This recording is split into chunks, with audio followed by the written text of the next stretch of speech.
Let's learn the alphabet.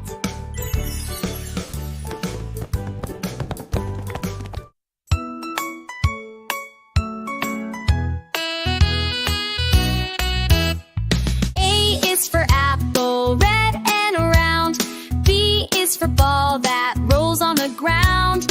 C is for cat with a soft little purr. D is for dog with a happy grr. E is for elephant, big and strong. F is for fog that floats along. J is for goat with a silly face. H is for home, our cozy place.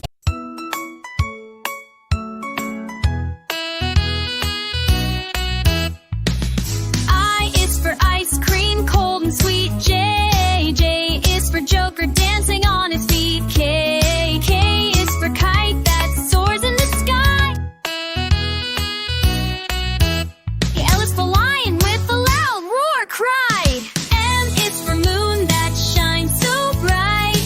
N is for nest where birds sleep at night. O is for octopus with 8 long arms. P is for penguin with chilly charms. Q is for queen with a shiny crown. R is for robot spinning around. S is for sun that gives us light. T is for tiger, bold and bright. U is for umbrella when it rains. V is for vegetables, good for brains. W is for whale in the deep blue sea. X is for xylophone, play with glee.